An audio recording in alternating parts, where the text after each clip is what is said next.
에베소서 4장 1절부터 6절까지의 말씀, 하나 되는 교회, 하나 되는 공동체, 이런 제목, 주제를 가지고 오늘 말씀을 좀 나눠보고자 합니다.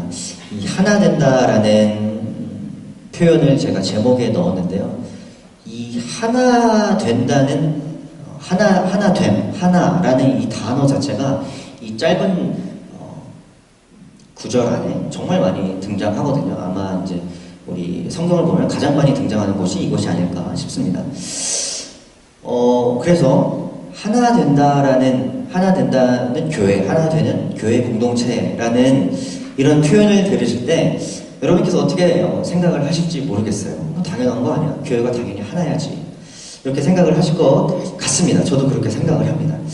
그런데 이 우리 교회의 역사를 보면, 크리스천이티, 교회사를 이렇게 살펴보면 사실은 교회는 하나 되는 역사를 가지고 있지 않았습니다.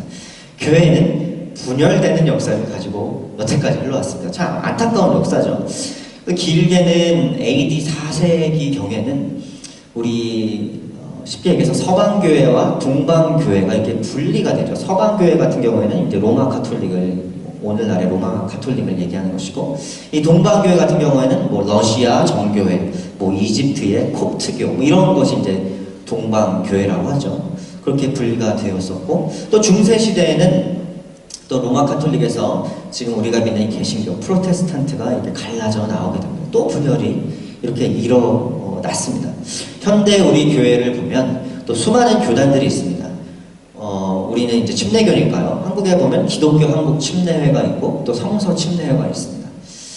또 미국에서는 우리가 이제 남침례교단에 소속되어 있지만 또 북침례교단도 있고, 또 제가 다니는 사우스 웨스턴도 침례교단이지만 이 달라스 베프티스트 유니버시티도 침례교단인데 사실은 남침례교단하고는 다른 침례교단이죠. 다른 색깔을 가지고 있습니다. 한국의 이제 장로교단 같은 경우는 저는 이제 솔직히 교단이 몇 개가 있는지 이름도 다 몰라요. 제가 이제 어제 막 조사해 보니까 뭐 장로교, 뭐 교단 분열의 뭐 100년의 역사, 뭐 이런 비슷한 책도 있더라고요. 그러니까 이 교회라는 공동체가 우리 성경에 보면 이 하나되라고 이렇게 계속 강조해서 얘기를 해주고 있는데, 사실은 이제 분열의 역사를 보여주고 걸어왔다는 것이죠. 이렇게 먼 시간을 바라보는 것뿐만 아니라 우리 교회 내에서 보더라도, 꼭 우리 교회를 지칭하지 않더라도 참 여러 교회를 보면 교회가 많이 갈라져 있는 교회들이 우리가 왕왕 보는 것 같습니다. 어떤 집사님이 나를 힘들게 해서 싸우는, 이렇게 좀 우리가 쉽게 볼 수 있는 그런 경우도 있고, 교회에 큰 나아갈 길을 놓고 정하는 가운데 재직자들끼리 다투는 이런 교회, 그래서 교회가 찢어지는 게, 우리가 이런 소식들을 종종 듣지 않습니까? 참 안타까운 그런 부분이죠. 그래서 제가 오늘 이제 본문 말씀을 이제 딱 받아들고서 참 이런 생각을 했습니다. 이게 참 우리 교회에 참 필요한 말씀이 아닌가, 이런 생각을 했습니다. 제가 이제 이 본문 말씀을 제가 이걸 하고 싶어서 찍은 게 아니잖아요. 저는 이제 수요 예배 때마다 큐티 말씀을 하잖아요. 그러니까 이제 저는 어떻게 보면 제가 이렇게 받은 말씀인데, 왜 그런 생각을 했냐면, 우리가 이제 2019년도를 마무리하려고 하고 있습니다.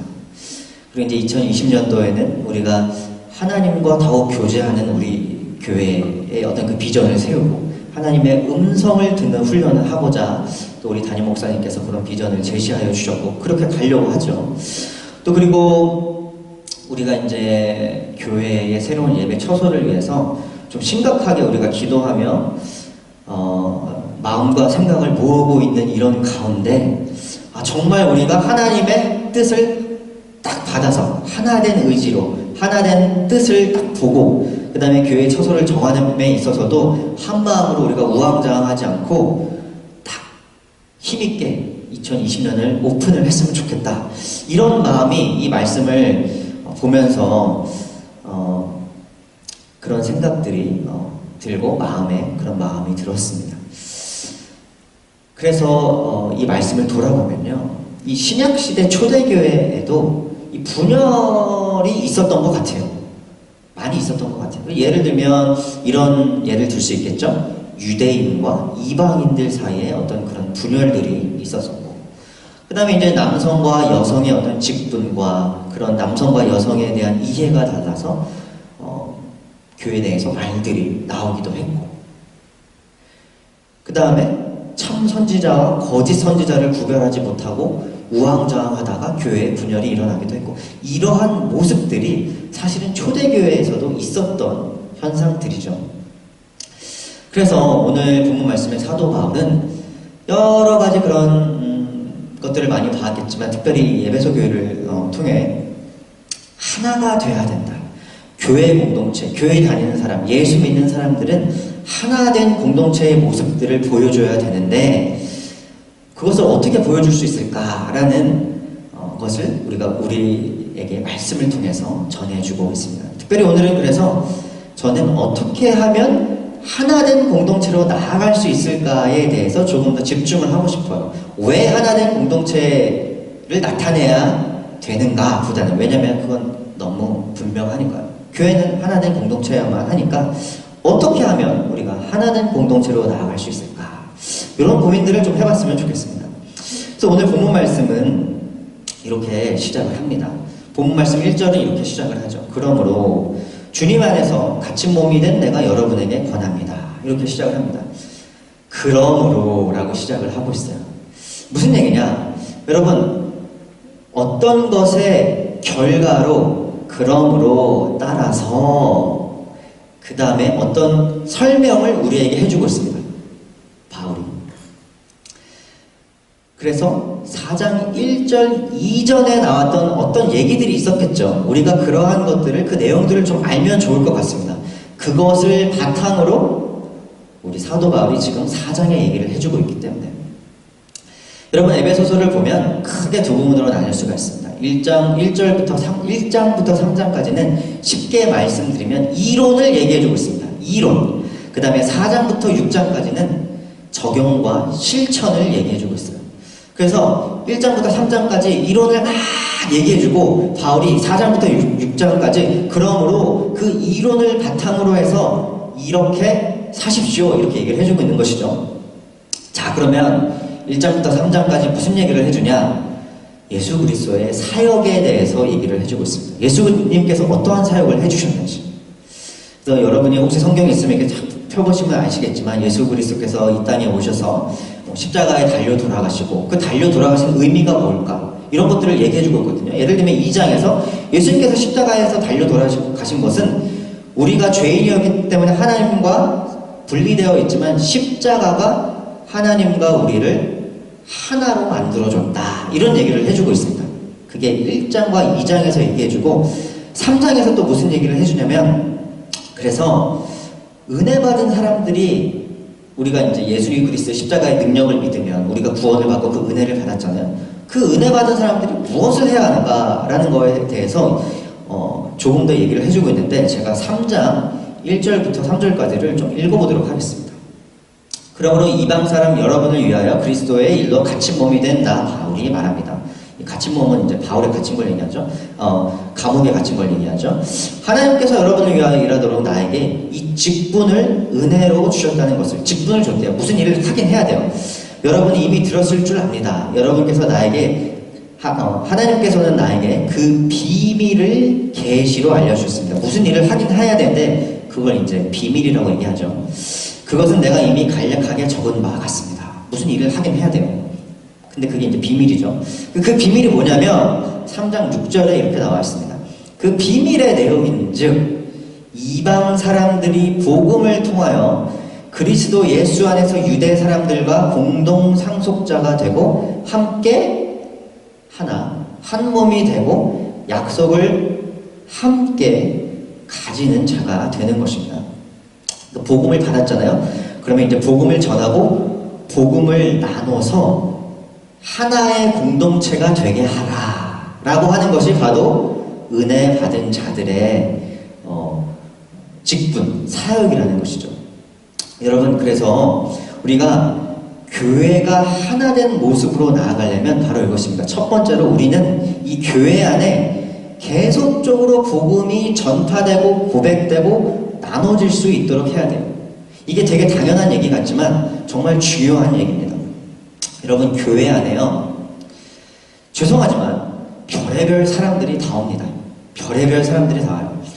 자, 교회는 기본적으로 어떠한 모임인가요? 교회는 기본적으로 믿는 자들의 모임이죠. 교회는 기본적으로 믿는 자들이 모여서 하나님을 고백하고 하나님께 예배하는 곳이 바로 교회라는 곳입니다. 근데 솔직히 이제 우리가 이렇게 돌아보면 우리 교회는 그런 분들이 없으리라고 믿지만 우리가 이제 여러 교회를 다녀보면 별의별 사람들이 교회에 다 옵니다. 장사하려고 오는 사람들이 있죠. 비즈니스적인 아이디어를 얻으려고 오는 사람이 있고, 자녀 교육 아이디어 얻으러 오는 사람이 있고, 그냥 이제 미국 사회가 힘들어가지고 좀 외로워서 오는 사람들이 있고, 한국 사람 만나려고 오는 사람들이 있고, 하여튼 별의별 사람들이 다 있습니다.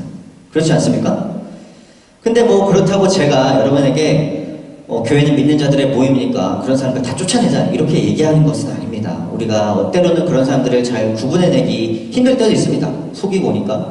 또 그리고 우리의 사명은 그렇게 오더라도 어쩌면 동기가 다른 동기로 왔을지라도 그 사람들에게 복음을 전파해서 또 복음을 믿는 사람으로 만들 수도 있으니까 제가 그 사람들을 쫓아내야 된다 이렇게 얘기하는 건 아니에요. 하지만 제가 말씀드리려고 하는 것은 교회라는 것은 기본적으로 믿는 자들의 모임이라는 것이죠. 믿는 자들이 모여서 하나님께 예배하는 것이 바로 교회의 공동체의 본질이라는 것입니다. 그러면 여러분 교회 안에서는 어떤 일이 계속적으로 일어나야 되냐면 복음이 계속적으로 나눔이 돼야 돼요. 단순히 강단에서 복음이 선포되는 것, 성경 공부에서 이렇게 공부하는 것 요 정도 제한된 수준, 미니멈한 수준에서 우리가 얘기하는 것이 아니라 사실은 이건 저도 마찬가지입니다. 저도 이제 저에게도 적용해야 되는 문제인데 뭐 식탁 교제나 아니면 목장 모임 교제나 이런 데서 여러 가지 우리가 교회 구성원들을 만나는 그런 자리에서 우리가 하나님께서 나에게 주신 복음의 은혜, 그다음 담임 목사님 통해서 주신 말씀의 은혜 이런 것들이 먼저 더 많이 계속적으로 나눔이 일어나야 된다는 거예요. 간증도 하고 남의 얘기 이런 거 하는 것보다 그런 게 더 중요하다는 것입니다. 그래야지만 우리가 하나님께서 주신 하나 되는 그 사명을 잘 감당할 수 있다는 것이죠. 특별히 이제 교회 안에서는요, 거짓된 복음이 또한 나타나는 것을, 거짓된 복음이 돌아다니는 것을 우리는 매우 조심해야 됩니다. 왜냐하면 이 복음이 아닌 것들이 교회 내에서 자꾸 목소리를 내게 되면 교회가 분열이 되게 되어 있습니다. 여러분, 요즘 한국 사회가, 한국 교회가 지금 완전 발칵 뒤집어졌죠. 어떤 사람이 정치적인 집단에 나와서 한 발언 때문에 난리가 났습니다. 저는 지금 이 자리에서 제가 어떤 정치 집단을 지지하거나 누구를 깎아내리려고 하는 것은 아닙니다. 저는 그것을 선호하지 않습니다. 말씀에서 정치적인 이야기를 하는 것을 선호하지 않습니다. 다만 이 사람이 한 얘기가 얼마나 한국 교회를 분열시켰냐면 이 사람은 면직된 전직 목사인데 어떤 정치 집회에 나와서 이런 얘기를 했습니다. 하나님 꼼짝마, 하나님 까불면 나한테 죽어. 여러분 믿는 사람이라면 이 사람이 무슨 정치 색깔을 갖고 있든 무엇을 믿든 어느 교단에 속해져 있든 하나님을 자신의 신이라고 믿는 사람이라면 이런 발언을 할 수가 없죠. 이 발언 때문에 지금 한국 교단이 완전히 발칵이 뒤집어졌습니다. 이런 것처럼 교회 내에서 복음이 아닌 것들이 자꾸 튀어나오게 되면 상처를 받고 하나됨에서 멀어져가는 현상들이 나타난다는 것입니다. 그래서 우리는 그냥 받은 은혜, 받은 말씀, 나에게 주신 하나님의 인도하심 이런 것들을 나눠야 돼요. 그래서 저는 이런 생각을 해보았습니다. 이거는 이제 제 개인적인 생각입니다. 우리 스태프 회의에서 논의된 게 아닌데 제 개인적인 생각인데 말씀을 준비하면서 이런 생각이 들었어요. 우리가 이제 2019년에는 큐티를 이제 막 열심히 하려고 했잖아요. 그렇죠? 큐티를 정착시키는 게 어떻게 보면 우리 교회의 어떤 목적이었는데 우리가 앞으로 나아갈 방향은 이 방향은 어떨까 이런 생각을 해봤던 게 큐티를 내가 집에서 하는 것에서 더 나아가서 큐티를 나누는 데까지도 한번 갔으면 좋겠다 이런 생각을 해봤어요. 우리 오늘 매일매일 담임 목사님께서 이제 큐티 이제 카톡방에 올려주시잖아요. 그런 것처럼 우리도 뭐 목장이면 목장끼리 아니면 어디서 내가 오늘 큐티 말씀 읽었는데 이게 너무나 은혜가 되었어요. 이런 나눔들이 우리 교회 내에서 좀 활발하게 일어나면 참 좋지 않을까 이런 생각들을 또한 제가 해보았습니다.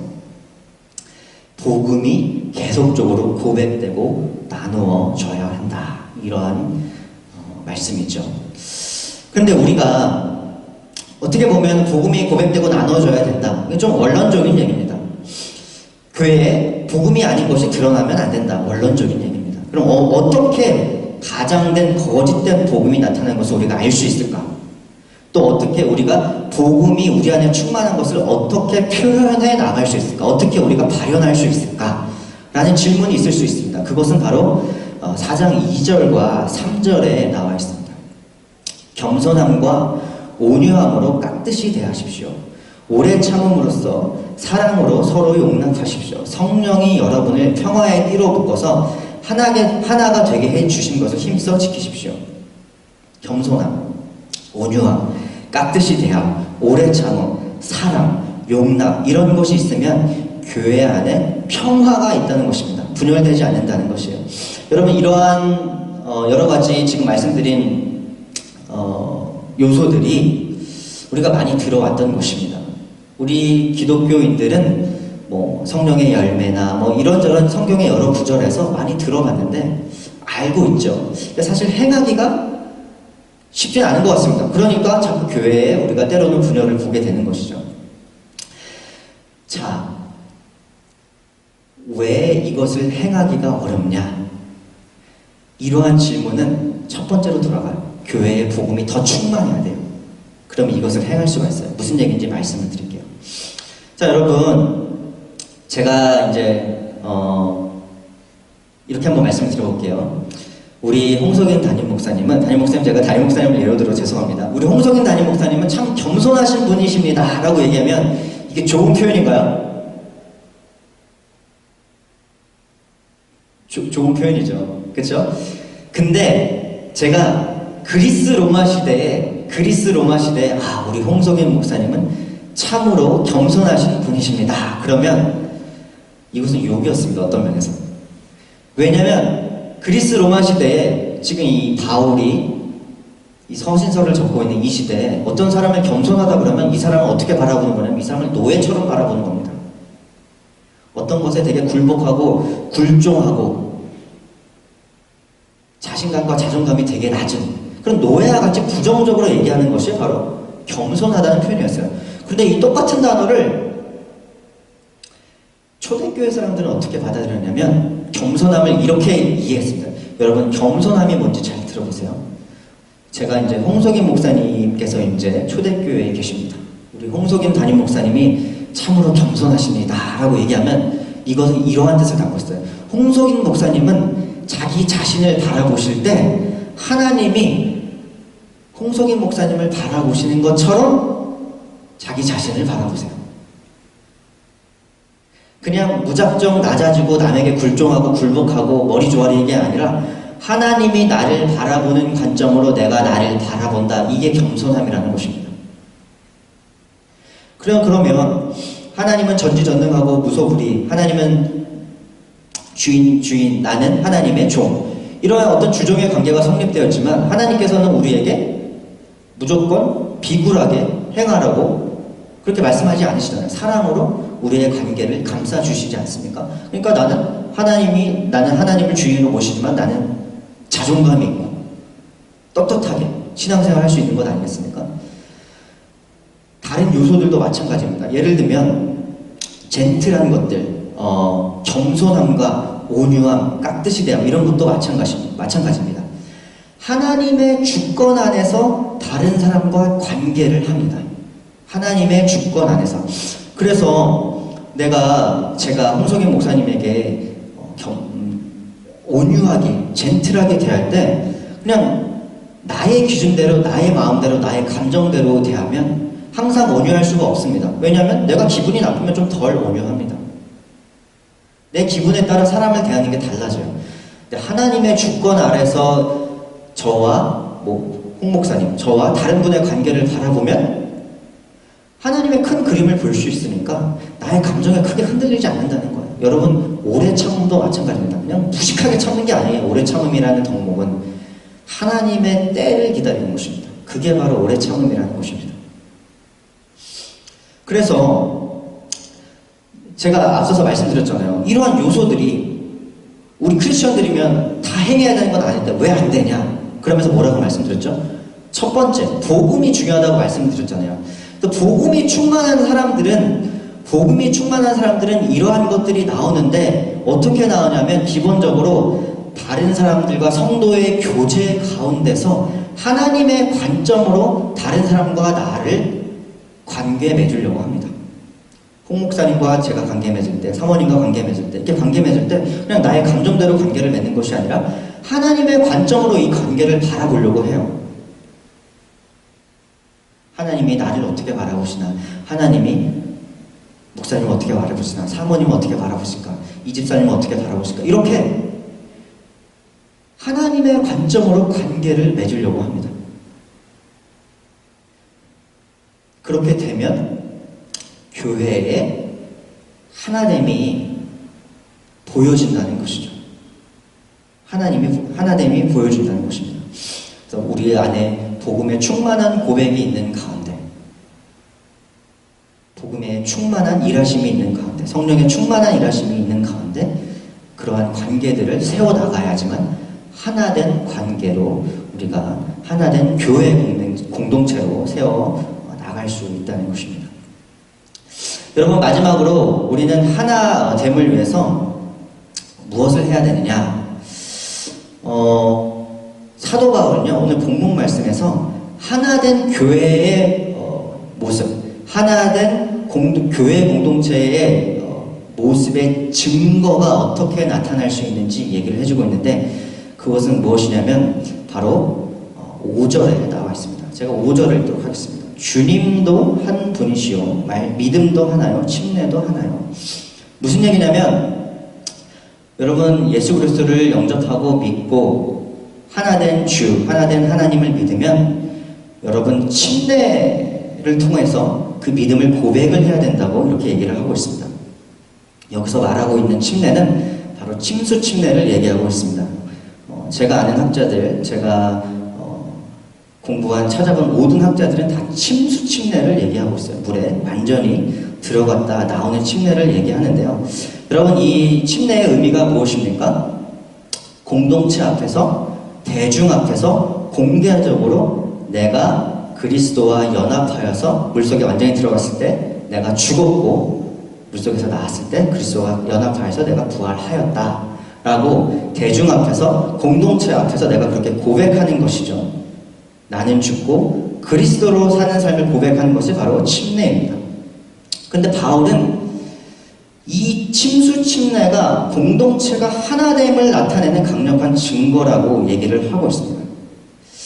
여러분, 저는 이제 이 말씀을 준비하면서 솔직하게 좀 부담감이 있었습니다. 그래서 제가 이 말씀을 원고를 적고 다시 리뷰하고 이러면서도 계속 기도하면서 이 말씀을 준비했는데, 그러면서도 제 마음속에 뜨거움이 있었고 확실함이 있었어요. 이 말씀을 하나님께서 같이 나누기를 원하신다는 그런 확실함이 있었습니다.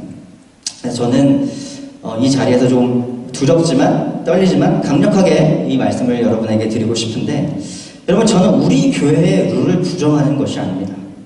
지난번 우리 사무 처리하면서도 담임 목사님께서 유아 세례를 제외한 세례도 우리 권위는 인정한다고 말씀을 하셨죠. 그러함에도 우리 교회는 분명히 강력하게 여전히 침례를 받으시라고 이렇게 권하고 있습니다. 여러분, 세례를 받으신 분들을 부정하는 것이 아닙니다. 그분들의 구원을 의심하는 것은 더더욱 아닙니다. 저에게는 그럴 자격이 없습니다. 그러나 이제 저는 이 자리에서 이 말씀을 들으시는 분들, 이 설교를 나중에 영상으로 보시는 분들, 또는 어떻게 해서든 건너 들으시는 분들에게 분명히 말씀을 드리고 싶은 것은 무엇이냐면, 여러분, 구원의 확신이 있고 성령으로 침례를 받으셨지만 아직 침수 침례를 받지 않으신 분이 있으시다면 저는 강력하게 침례를 받으시기를 권면합니다. 왜냐하면 제가 목사로서, 제가 학자로서 자신 있게 말씀드릴 수 있는 것 무엇이냐면, 이 침례를 받는 것이 하나님의 명령이기 때문입니다. 말씀에서 하고 있는 명령이기 때문입니다. 오늘 본문 말씀 1절에서는 이렇게 얘기를 하고 있습니다. 그러므로 주님 안에서 갇힌 몸이 된 내가 여러분에게 권합니다. 여러분은 부르심을 받았으니 그 부르심에 합당하게 살아가십시오. 이 권하다는 얘기는 우리 한글에서 얘기하는 그냥 권유합니다 이런 얘기 아니에요. 주어진 대로 따라 살아가라 라고 얘기를 하고 있는데, 어떻게 살아가라? 부르심대로. 그리고 그 부르심에는 오늘 본문 말씀에 침례가 있는 것이죠. 분명하게 하나님께서 얘기를 해주고 있어요. 복음을 받아들이고 믿었으면 침례를 받아라. 나는 구원의 확신이 있으니까, 나는 세례를 받았으니까 나는 이제 괜찮아 라고 확실하게 자신있게 말씀하실 수 있으시겠습니까? 사도행전 8장 12절에 이렇게 얘기하고 있어요. 그런데 빌립이 하나님 나라와 예수 그리스도의 이름에 관한 기쁜 소식을 전하니 남자나 여자나 다 그의 말을 믿고서 복음을 받아들였죠. 침례를 받았다. 침례가 분명히 따라오고 있습니다. 왜 그렇습니까? 왜 제가 그렇게 침례를 강조합니까? 왜냐하면 이 침례는 단순히 구원의 문제에서만 끝나는 그런 레벨에서 다루어져야 될 문제가 아니기 때문이에요. 침례는 단순히 나의 구원의 문제와 연결된 수준에서 끝나지 않고 교회의 연합과 교회의 하나됨의 수준까지 나타내는 하나님께서 명령하신 것이기 때문에 이것을 행해야 된다는 것입니다. 여러분께서 예수 그리스도를 구주로 영접하셨습니까? 천국에 나중에 돌아가시면 천국에 가실 것이라고 확신을 하십니까? 네, 아멘 하셔야죠. 그렇지만 침례를 받지 않으셨습니까? 그러면 죄송한 말씀이지만 이 말씀을 드리고 싶습니다. 여러분께서 구주를 영접하시고 구원의 확신이 있으시지만 침례를 받으시지 않으셨다면, 침례를 통해 신앙을 고백하고 교회 공동체의 하나됨을 증거하라 라고 말씀하신 하나님의 명령에는, 죄송한 말씀이지만 여러분께서는 순종하지 않고 있는 것은 아니신지 스스로에게 질문을 해보셨으면 좋겠습니다. 여러분, 이 침례라는 것은요, 복음을 전할 강력한 기회입니다. 오늘 에베소서 2장에 십자가의 사역을 어떻게 얘기했느냐? 죄로서 분리된 우리가 하나님과 연합할 수 있게 해주는 것이 바로 십자가의 능력을 했습니다. 하나님과 연합, 하나님과 하나됨. 침례가 바로 보여주는 것이 그것이거든요.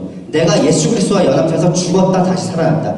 모든 사람들 앞에서 내가 그것을 증거하고 있는 것이거든요. 바로 복음이 나타나게 하는 것이거든요.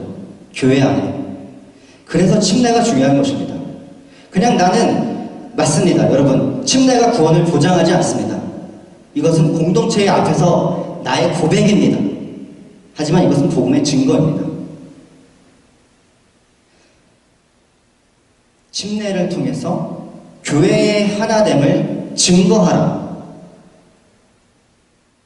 말씀을 통해서 분명하게 명령하고 있는 것이죠. 예수님 자신 또한 침례 요한에게 침례를 받으셨다는 것을 기억을 해보셨으면 좋겠어요. 복음을 전할 기회라는 것. 침례가 갖고 있는 그 메시지를 생각해 보시면서 혹여나 이 말씀을 들으시는 분들, 이 자리에 계시거나 아니면 이제 영상을 통해서 보시는 분들 중에 침례를 받지 않으신 분들이 계시다면 침례를 받으시기를, 그래서 하나됨을 증거하시기를 강력하게 권고해 드립니다. 오늘 말씀을 마무리하고자 합니다. 여러분, 오늘 우리는 교회 공동체의 하나됨에 대해서 우리가 잠깐 나눴는데요. 첫 번째로 교회 안에 복음이 충만해야 된다라고 말씀을 드렸습니다. 딴 얘기가 나오면 안 돼요. 자꾸 딴 얘기, 복음 외에 다른 게 나오면 분열이 됩니다. 복음이 충만한 가운데 우리가 그 복음을 어떻게 우리에게 적용하고 어떻게 발현시켜서 우리 성도들 간의 교제를 이루어 나가야 되느냐? 하나님이 나는 어떻게 바라보시지? 하나님이 저 사람은 어떻게 바라볼까? 이러한 관점을 가지고 관계를 맺으려고 노력하면 그 가운데 말씀에서 격려하고 있는 겸손, 사랑, 오래 참음, 이러한 성령의 여러 가지 열매들이 나타날 수 있다고. 그래서 그것을 통해서 하나됨이 더욱더 강력해질 수 있다고 말씀을 드렸습니다. 마지막으로는 우리 교회의 믿는 자들은 침수 침례를 통해서 교회의 하나됨을 강력하게 증거해야 된다고 말씀을 드렸습니다. 그것이 바로 복음의 전파고 복음의 고백이고 복음이 넘쳐날 수 있게 할 수 있는 강력한 방법이기 때문입니다. 여러분, 말씀을 결론 지으면서 우리 교회가 큰 결정들을 앞두고 있습니다. 앞으로 이제 2020년대에 큰 결정을 내려서 예배 처소도 찾고 여러 가지 결정들을 내려야 되는데 하나된 마음이 정말 필요합니다.